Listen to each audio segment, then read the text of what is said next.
नमस्कार। दिन भर की खबरों के साथ मैं हूं श्रीकांत प्रजापति। आइए खबरों में बढ़ने से पहले डाल लेते हैं सुर्खियों पर एक नजर।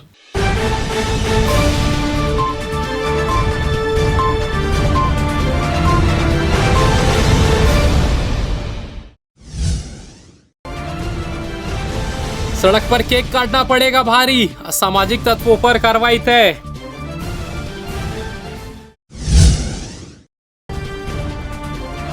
बकाया वसूली में जुटी विभाग, लाइनें काट 5 लाख वसूल।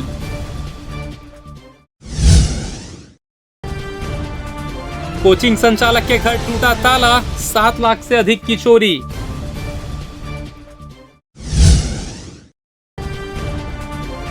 हुक्का का सामान बेचने वालों पर कार्रवाई, 2 लाख का माल बरामद।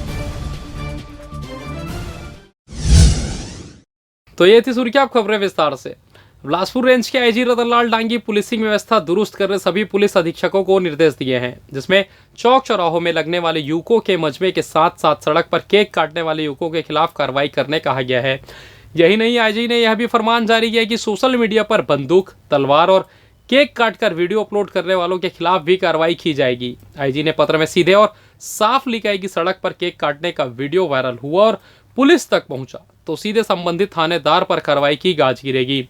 आईजी रतनलाल डांगी ने बताया कि लगातार हो रही घटनाओं और हुड़दंग से लोग परेशान हैं, जिनकी शिकायत आती रहती है। लोग बताते हैं कि सड़क पर केक काटने की वजह से सड़क जाम हो जाता है और आने जाने में काफ़ी दिक्कतें होती है, जिसके मद्देनजर इस मामले को गंभीरता से लेते हुए आदेश जारी किया गया है। आईजी ने पुलिस अधीक्षकों को पत्र लिखकर निर्देशित किया है कि इसे गंभीरता से लेते हुए ऐसे लोगों पर कार्रवाई करे, साथ ही लगातार पेट्रोलिंग कर चौक चौराहों पर खड़े होने वाले मनचले लड़कों और हुड़दंगियों पर कार्रवाई करे।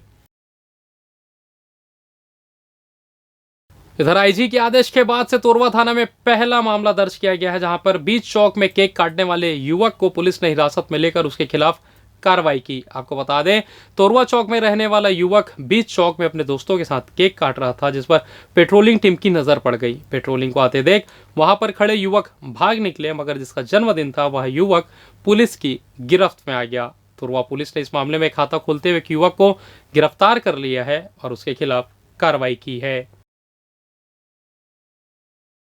द्वितीय राष्ट्रीय महिला एवं पुरुष एथलेटिक्स प्रतियोगिता 2022 का आयोजन छत्तीसगढ़ की न्यायधानी बिलासपुर के एथलेटिक स्टेडियम बहतराई में 29 से 31 दिसंबर तक आयोजित की जा रही है। प्रतियोगिता में 28 राज्य, 9 केंद्र शासित प्रदेश एवं अन्य 11 यूनिट सहित कुल 48 टीम के 711 खिलाड़ी भाग ले रहे हैं।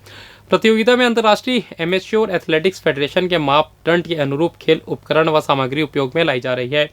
जिला प्रशासन बिलासपुर, खेल एवं कल्याण विभाग, नगर निगम बिलासपुर एवं लोक निर्माण विभाग के सहयोग से फील्ड ऑफ प्ले, खेल उपकरण, वार्म अप ट्रैक एवं खिलाड़ियों के लिए आवासीय व्यवस्था हेतु उपलब्ध आधारभूत सुविधाओं की मरम्मत की जा रही है। यह जानकारी शुक्रवार को बहतराई स्टेडियम में आयोजित एक पत्रकार वार्ता के दौरान भारतीय एथलेटिक्स फेडरेशन के पदाधिकारियों ने दी।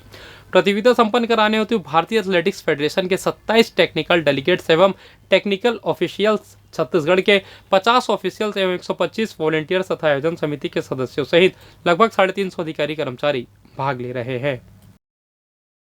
न्यायधानी में अब तक ऑनलाइन ठगी के मामले सामने आते थे। हाल ही में एक नया मामला सामने आया है, जिसमें शातिर ठगों ने हत्या के आरोपी को जमानत दिलाने के नाम पर लागों की ठगी को अंजाम दिया है।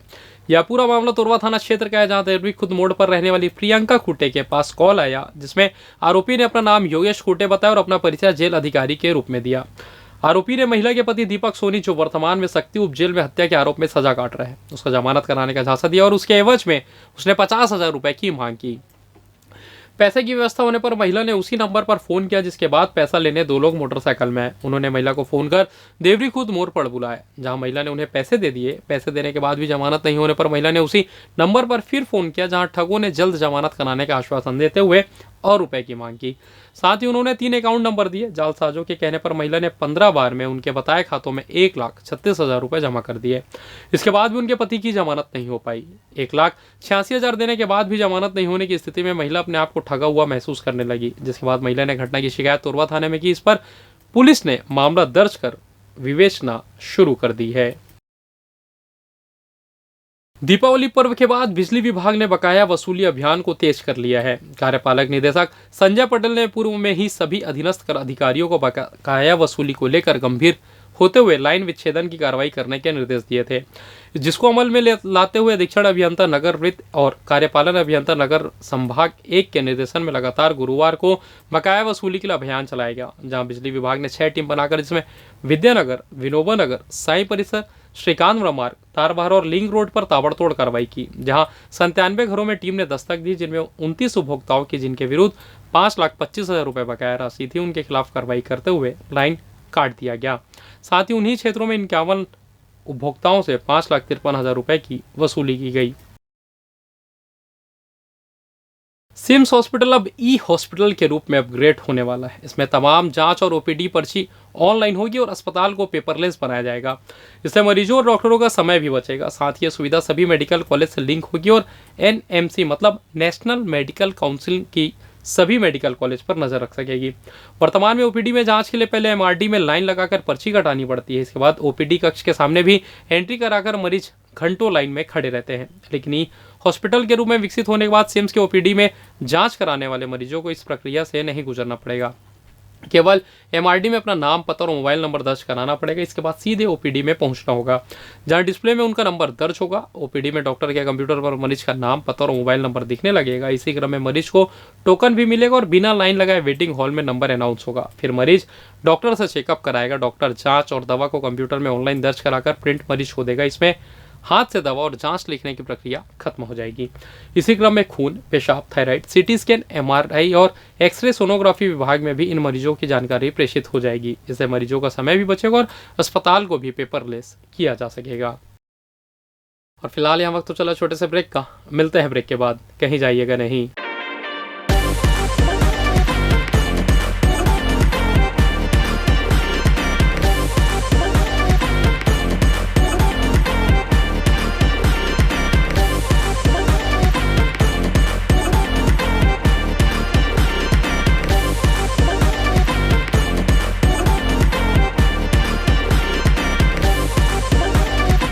पिछले 17 वर्षों से रियल एस्टेट के क्षेत्र में दे रहे हैं अपनी सेवाएं और लगातार शहर की जनता को एक नई लिविंग लाइफस्टाइल। अपने कार्यों एवं सेवाओं के माध्यम से लाखों लोगों की उम्मीदों को दिया है आकार। इसलिए जिले में ही नहीं पूरे प्रदेश में इनकी पहचान है बरकरार। आपके सपनों के घर को हकीकत में बदल कर है दिखाना, इसलिए आपके लिए लेकर आए हैं भाटी आशियाना।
ब्रेक के बाद आप सभी का स्वागत है। ये चलते अगली खबर की ओर। ठंड बढ़ते ही जिले में चोर गिरोह सक्रिय हो गए हैं, जो लगातार अलग अलग थाना क्षेत्रों में सुने दुकान और मकानों को अपना निशाना बना रहे हैं। ताजा मामला सरकंडा थाना क्षेत्र अंतर्गत विवेकानंद कॉलोनी फेज 2 का सामने आया है, जहां कोचिंग संचालक के सुने मकान पर अज्ञात चोरों ने धावा बोलकर लाखों के नगद और सोने चांदी के कीमती सामानों पर अपना हाथ साफ कर दिया। मिली जानकारी के अनुसार विवेकानंद कॉलोनी फेज 2 निवासी हरिराम पटेल कोचिंग संचालक है, जो 22 अक्टूबर को दिवाली मनाने के लिए अपने गृह ग्राम रोहिणा पाली सारंगढ़ चले गए थे, जहां से 27 अक्टूबर को वो वापस घर लौटे तो देखा उनके मकान का ताला टूटा था। चोरी की आशंका के बीच में मकान के अंदर गए, जहां उन्होंने देखा कि कमरे का सामान बिखरा हुआ है। जब उन्होंने घर में रखे सामान की जाँच की तो पता चला कि अलमारी में रखे सोने का सामान, सिक्का, 4 नग, 2 नग मंगलसूत्र, चैन, फदक, 2 नग कान का झुमका, एक जोड़ी कान के सकरी, टॉप्स जोड़ी, पुराना लैपटॉप समेत इसमें 1 लाख रुपए से भी ज़्यादा का सामान चोरी हो गया। इसकी सूचना उन्होंने सरकंडा थाने में दर्ज कराई है, जहां से पुलिस ने मामला दर्ज कर लिया है और आरोपी की पतासाजी कर रही है।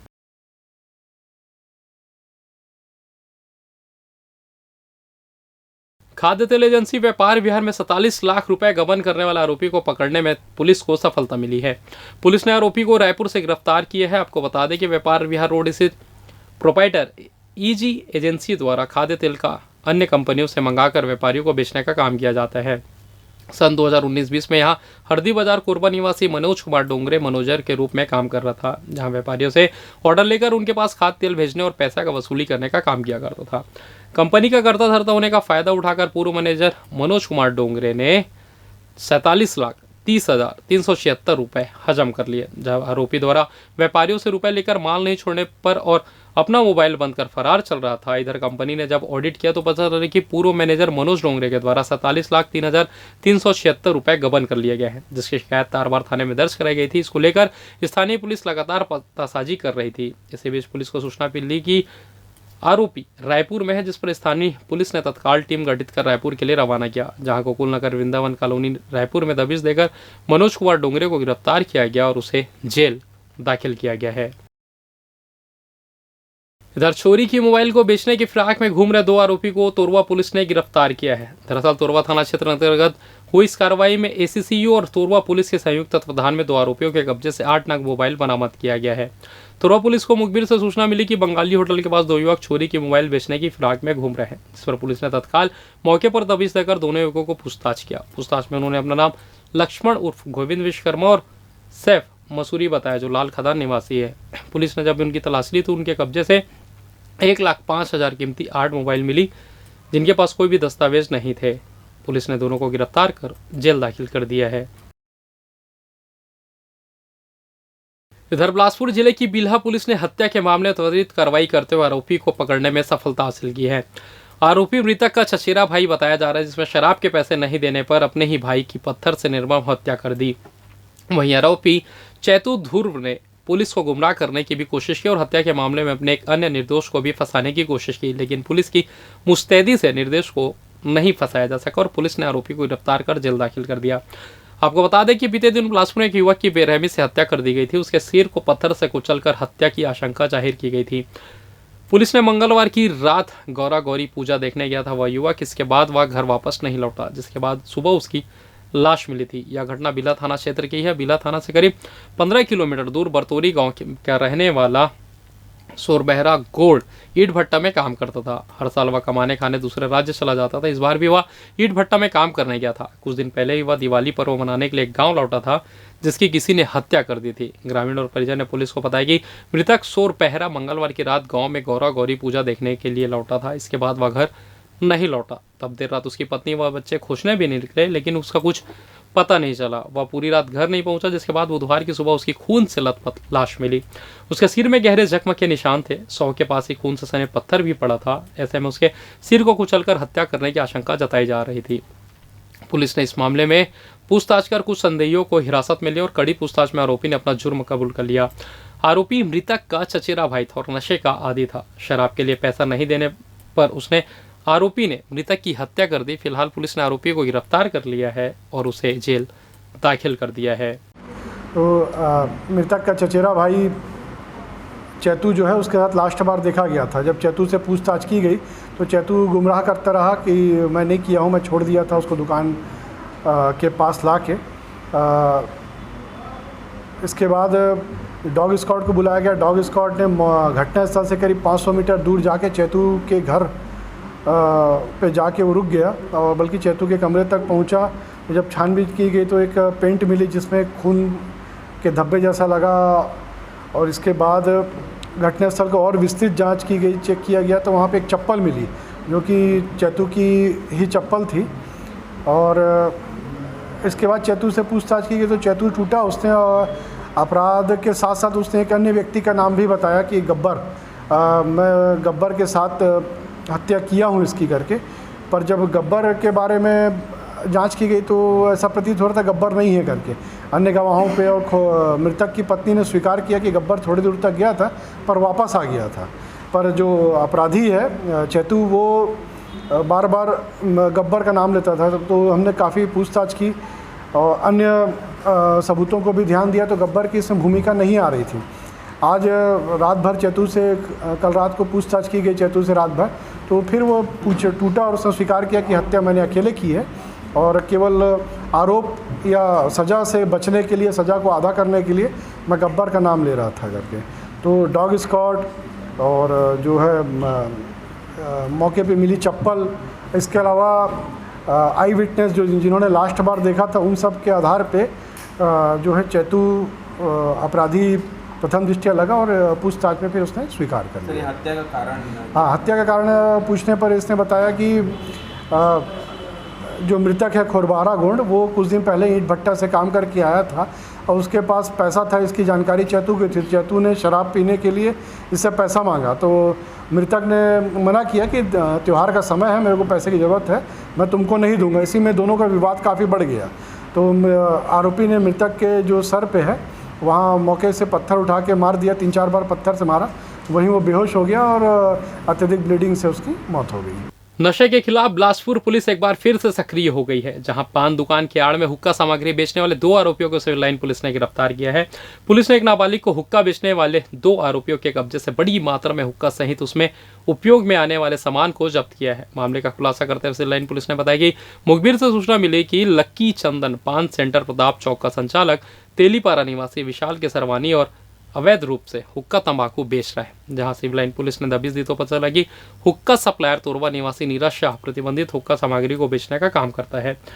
दोनों के कब्जे से पुलिस को भारी मात्रा में हुक्का फ्लेवर के साथ हुक्का पाइप, चिलम पाइप, सिगार, लेवर्ड सिगरेट समेत जिसकी कीमत करीब 2 लाख रुपए बताई जा रही है। सिविल लाइन पुलिस ने आरोपियों के खिलाफ कोर्टपैक्ट के तहत कार्रवाई कर न्यायिक हिरासत में भेज दिया है।